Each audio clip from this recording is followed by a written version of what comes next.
why is it that some companies seem to thrive under intense pressure while others just collapse? Today, we're diving into a really insightful 2015 paper from the journal Organization Science by Francesco Castellaneta and Maurizio Zollo, and it tackles this exact question. It's all about how firms learn to manage, or in some cases mismanage, an overwhelming activity load.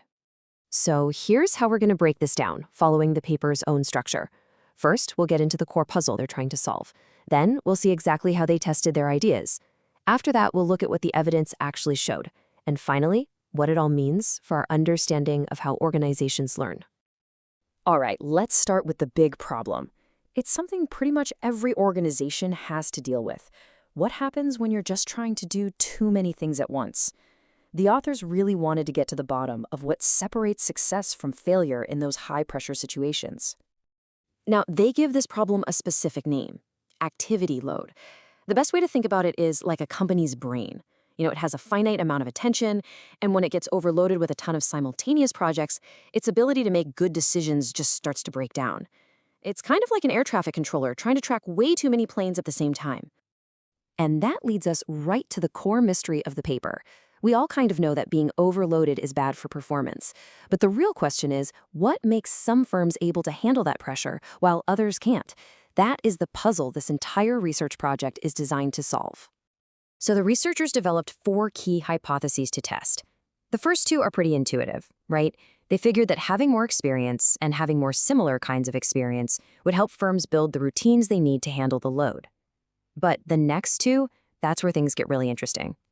They suspected that gaining experience too fast doesn't actually give you time for the lessons to really sink in. And maybe the most fascinating idea of all, they hypothesized that having too much success in the past could create overconfidence and actually make firms worse at managing a heavy workload. So, how in the world do you test ideas like these? Well, the researchers knew they needed the perfect real-world laboratory, a place where they could really isolate these different effects. And they found it in the world of private equity. It turns out to be an ideal setting, because every single investment is its own separate, contained project. This clean setup meant they could measure performance without other confusing factors, like corporate synergy muddying the waters. And we're not talking about a small sample here. Their analysis is built on a massive database. We're talking nearly 7,000 investments across 248 firms over a 35-year period. That kind of scale really gives their findings some serious statistical power. Now, to test their hypotheses, they had to turn these big ideas into cold, hard numbers. Performance was measured pretty simply by the financial return of each deal, the IRR. Activity load was just the number of deals a firm was juggling at any given time. And then they measured those 4 dimensions of experience. Stock is just the raw count of deals they'd done before. Homogeneity is how much they focused on specific industries. Pacing is how quickly they were doing those deals. And past success was simply the average financial return of all their previous investments. Okay, so this brings us to the moment of truth, the results. When they crunched all those numbers, what did the evidence actually show? What they found is that experience really is a double-edged sword. Just as they predicted, having done a lot of deals, especially deals in the same industry, helped firms cope. But here's the twist.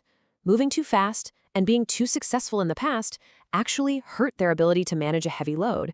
It's like speed and success create these dangerous blind spots. So if we look at the final scorecard for their hypotheses, the results are pretty darn clear. The data fully supported the ideas that both the sheer amount of experience and the similarity of that experience help. And it also strongly supported that really counterintuitive idea that past success can hurt. The negative effect of moving too fast was also there, though the evidence was just a little bit weaker. The big takeaway is obvious. Not all experience is created equal. So what does this all add up to? How do these findings actually change the way we think about how organizations learn and adapt? Well, the authors use these findings to propose a brand new concept, a new kind of organizational skill they call attention modulation capability. Put simply, it's a firm's ability to strategically manage its limited attention. It's knowing what to focus on, what to ignore, and when to shift gears when you're juggling a ton of different projects. And the different kinds of experience we've been talking about, those are the building blocks of this absolutely crucial skill. Of course, like any really good scientific study, this one is very clear about its limits, and those limits actually point the way for future research. Since they were looking at data from thousands of deals, they couldn't directly see the day-to-day routines inside these firms. That's the black box. The study also only looks at learning from a firm's own past, not learning from others. And it doesn't track specific management decisions after a deal is closed. And this leaves us with one final, and I think really provocative question that comes directly from these findings. The evidence shows that your own past success can actually make it harder to manage future challenges. So this raises a fundamental dilemma for any organization. How do you balance the confidence that comes from success with the constant, nagging need to keep learning and adapting? That's a tough one.